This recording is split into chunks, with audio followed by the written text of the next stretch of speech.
Como me preparar para qualquer tema do Enem. Vou mostrar para vocês um direcionamento de estudo que vai ser mais amplo e, ao mesmo tempo, ele vai contemplar mais temas.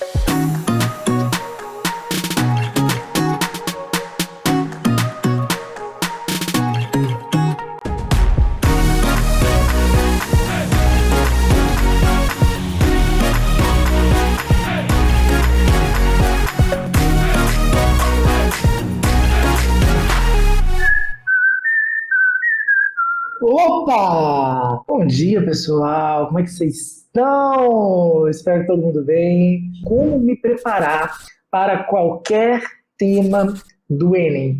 Gente, são 40 semanas de muito conteúdo aí para vocês, é claro. E antes da mentoria existir, antes da mentoria 920 mais existir, a gente tinha alguns podcasts, né? E aí transformamos a mentoria para modificar algumas coisinhas. E claro, gente, tem sido muito bacana. E a gente vai pelo menos até o Enem aí com essa mentoria. E, claro, nós vamos ter uma pausa, né? Semana que vem é a última mentoria do semestre e a gente volta na primeira sexta-feira de agosto, tá? Como me preparar para qualquer tema do Enem?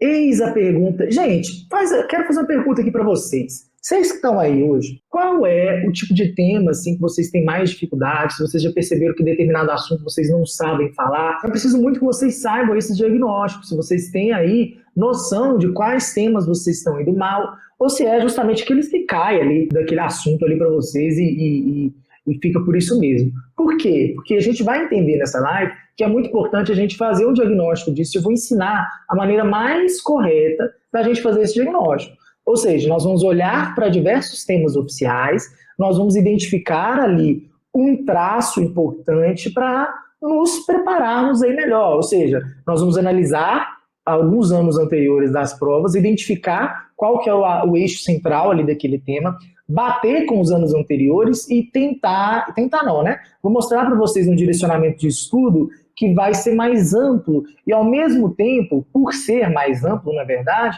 ele vai contemplar mais temas. Então, estudando por esses caminhos que eu vou dar para vocês, vai ser mais fácil da gente ter o que falar sobre qualquer tema. E, é claro, vamos ver alguns argumentos, né, que são mais utilizados aí em diversos temas, aqueles argumentos que a gente consegue manter aí uma chance maior de encaixá-los, entre aspas, né, em qualquer tema. Eu vou fazer uma retrospectiva rápida, tá? Na semana passada, a gente trabalhou uma estrutura de texto, né, que eu dei para vocês. Eu mostrei para vocês exatamente o que colocar, quais são os argumentos, né, onde colocar cada coisa, qual é a melhor forma de fazer.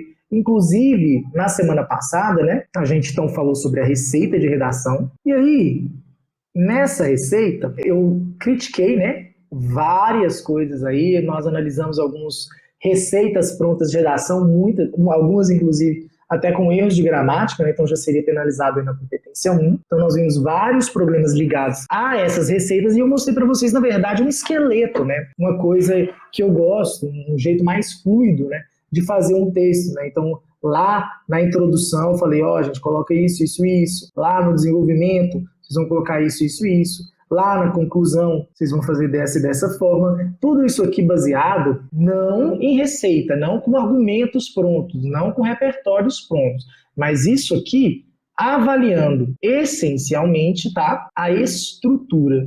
E como seria mais claro para o corretor, porque o corretor tem que ler seu texto uma vez só, né? Então a gente avaliou tudo isso na última aula e eu mostrei para vocês a forma mais fácil, né, do corretor identificar os itens essenciais e corrigir aí o seu texto. Então, o que a gente precisa trabalhar, o que a gente precisa tirar disso aqui para a gente conseguir identificar, fazer ligação com essa aula. Essa estrutura que eu dei na semana passada, ela funciona para qualquer tema também, tá?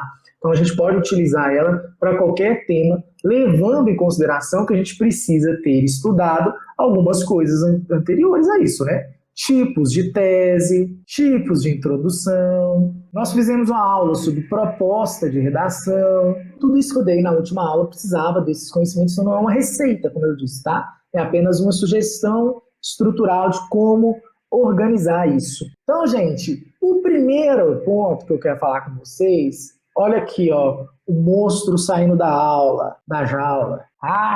O primeiro ponto muito importante que a gente tem que trabalhar aqui, porque é papel do professor também falar o óbvio, principalmente um óbvio que eu estou falando desde fevereiro, principalmente se muitos não ouvem isso, né? Então, assim, é muito importante vocês ouvirem isso. Por isso que eu vou dizer. O primeiro ponto, ele é muito clichê. A gente precisa... Tcharam, tararara, tará, tará, nós precisamos de prática. Ai, gente, eu sei que vocês ouvem isso desde o começo do ano, mas tem galera chegando aqui agora e que tá todo mundo querendo mandar bem lá em novembro no Enem, então a gente precisa trabalhar. Nós precisamos fazer redação pelo menos uma vez na semana, se a gente tiver facilidade com a disciplina. Se a gente não tiver facilidade com a disciplina, a gente precisa ter aí, pelo menos, tá? Vou escrever aqui, facilidade uma vez na semana. Dificuldade 2 vezes na semana. Então a gente precisa trabalhar isso. Se a escola de vocês não garante aí 2 redações por semana, correr atrás de alguém que corrija a sua redação, ou se não tiver a grana, correr atrás de um colega que manda muito bem. Beleza, gente? Então é isso. Vamos passar adiante. É muito importante também, gente, que a gente tenha um registro de estudo. Quem me conhece aqui sabe que eu tinha há muito tempo, né, uma planilha que eu compartilhava com vocês, já não tenho mais, então não me peçam, viu, gente?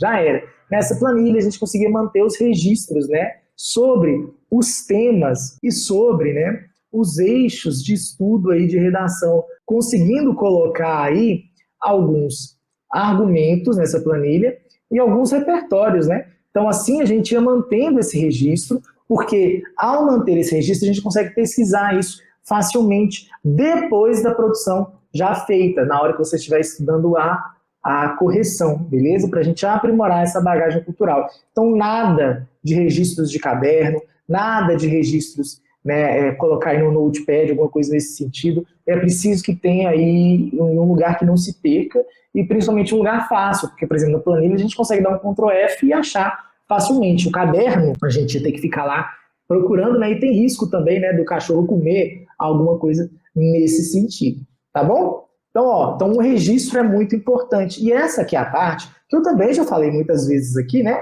mas eu tenho certeza também que menos do que a parte anterior da prática, não tem sido feito. Por quê? Porque eu tenho acesso às planilhas que eu enviei, gente. Todas as planilhas que eu compartilho, elas ficam comigo também. Então eu sei se os alunos estão escrevendo ou não. Na planilha vocês conseguem colocar lá isso, o tempo de produção, quanto vocês tiraram, e forma um gráfico, né? Sobre quanto tempo vocês estão gastando, quanto tempo vocês estão, como que eu vou dizer, quanto tempo vocês estão melhorando aí de desempenho. E aí, enquanto eu tive acesso a essa planilha, que era no meu e-mail antigo, eu vi que muita gente estava nem colocando. Me pedia, eu mandava de graça, né? E aí não fazia. Então, assim, é clichê, mas não tem ninguém fazendo. Então, por quê? Porque clichê, gente, tem uma razão de ser clichê.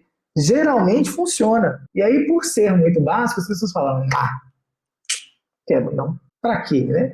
Então, é muito importante que tenha aí também esse registro. Tá bom? Opa, tudo bem? Aqui é o Balde. Você está assistindo o resumo de uma mentoria maravilhosa que acontece aqui no quadro. Essa mentoria tem o interesse, né, de melhorar o processo de aprendizagem de uma disciplina muito importante, como a redação. Então, o que eu aconselho para você? Aconselho que você fique atento ou fique atenta nos horários que essa mentoria acontece ao vivo, para você poder conversar comigo e poder, é claro, tirar suas dúvidas. Bom vídeo! Mas o mais interessante aqui em todos os casos é a gente prestar atenção nos eixos temáticos, né? O que são eixos temáticos? Eixos temáticos, gente, são uma parte mais abrangente do tema. Como assim, Balde? Bom, vamos dar uma olhada no tema do ano passado? Qual que era o tema do ano passado do Enem? O estigma associado às doenças mentais no Brasil. O Eduardo fez uma pergunta interessante. Então, quando eu não souber repertórios para usar, devo fazer a redação com o senso comum mesmo, depois pesquisar?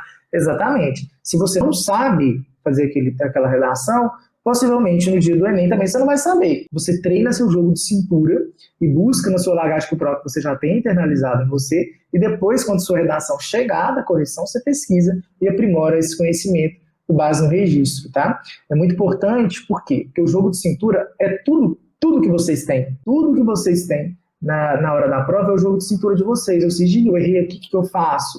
Porque tem uma palavra repetida, o que eu vou colocar? Esse repertório que não vai encaixar direito, qual que eu vou colocar? Então, esse jogo de cintura é muito importante, então treine bastante, tá? Ah, tá. O estigma associado às doenças mentais na sociedade brasileira. Deixa eu apagar aqui, então. Obrigado, Eliá. Então, percebam aqui que nós temos um eixo central que está na palavra estigma, né, que foi o que causou aí muito desespero nas pessoas, e a gente tinha que tratar desse estigma exemplificando a respeito, né, sobre as doenças mentais, ou seja, o preconceito, o estigma, o rótulo que as pessoas colocam nas pessoas que têm doenças mentais no Brasil. E aí a grande questão era quais eram, né, as doenças mentais, e estava dando ênfase, salvo engano, né, para a depressão, mais para a depressão, né, mas deixava também amplo, né, a respeito de várias outras doenças aí. E aí a gente percebe que a gente fez análise do tema, analisamos o recorte temático, mas o eixo temático a gente ainda não escreveu aqui. E essa discussão mais ampla, é uma área de estudo temático, né? Como se tivessem vários temas que encontrassem dentro do eixo temático.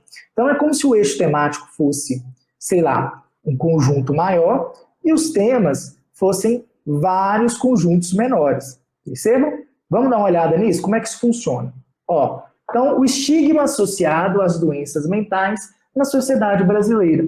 Muita gente pensa que esse tema é puramente do eixo saúde, né? Por falar de doenças mentais, é um eixo da saúde. Não está errado. Pode ser aí também, né, um eixo de saúde. Mas nós estamos falando também do eixo a respeito de preconceito, né? Comportamento social, cultura. Então, tem outro eixo aí que está esbarrando. A tendência é que esses eixos eles se complementem, tá? Então, nós percebemos aí, por exemplo, vários outros temas que também trabalham eixos parecidos. Então, aqui, o estigma associado às doenças mentais, ele podia entrar tanto na questão, né, de comportamento social, preconceito, cultura, ou também a respeito aí, o eixo temático ligado à saúde. Então, as coisas não estão tão separadinhas, não. Mas, para quem se preparasse, tivesse registro com o eixo temático da saúde, estava bem colocado aí, estaria bem direcionado aí a essas questões. Deixa eu dar uma apagada aqui para a gente escrever mais. Vamos dar uma olhada para a gente fazer uma finalização melhor aqui em outro tema, tá? Do Enem também para a gente observar. Então, nós temos vários eixos temáticos, né? Eu tinha um e-book de repertório também, gente. Eu tinha várias coisas, né? Tirei tudo, porque eu vou lançar um livro agora, mais adiante, e eu falei assim, vou dar material de graça, mas para ninguém não. Mentira. Nós temos diversos eixos temáticos, né? Segurança, nós temos educação, nós temos eixos temáticos de tecnologia, nós temos eixos temáticos de saúde, o que mais? Nós temos eixo temático de cultura, nós temos eixo temático de comportamento social, o que mais que nós temos eixos temáticos, hein? Então, por exemplo, vamos pensar no tema do ano passado, retrasado, né? A democratização do acesso ao cinema no Brasil. Então, a gente precisa falar sobre saúde. Saúde não, né? Cultura.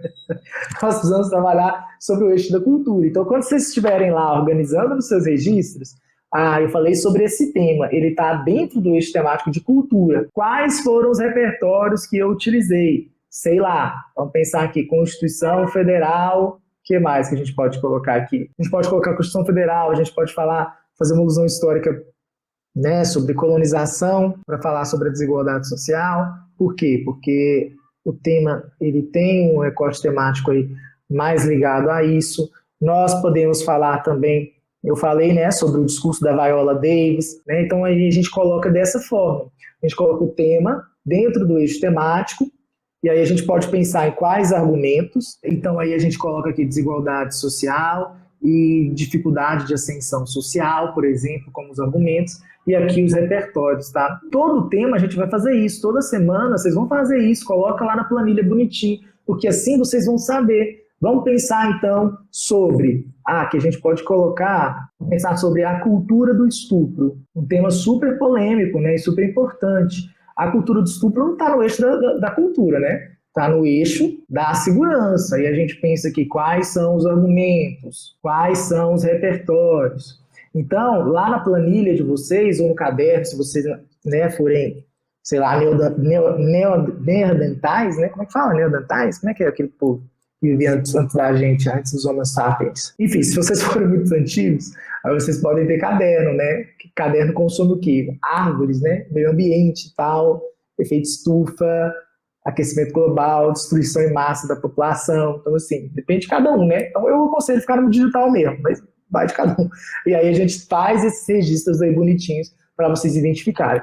Então, a ideia é estudar os temas e manter esse registro por meio dos eixos temáticos. Fica mais inteligente, porque assim a gente estuda mais amplo e depois a gente restringe para cada tema. Então faz muito mais sentido a gente estudar por meio dos eixos temáticos. Tá, gente, então entendido, né? Estudar por eixos temáticos. Ó, já passei aqui, já dei. Sempre manter esse registro aí organizado, bonitinho, nhonhon, budi-budiá.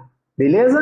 Então, gente, dicas finais para a gente finalizar. Estudar e manter registros por eixos temáticos. Prática toda semana. Lembrando, se tiver dificuldade, uma vez na semana, se tiver dificuldade 2 vezes na semana, facilidade uma vez por semana. E o melhor, né? A melhor dica para vocês aí do chat que eu tô vendo é não inventar nada. E trem. Ai, ai, ai, papai. É nóis, tá? Então não inventem nada.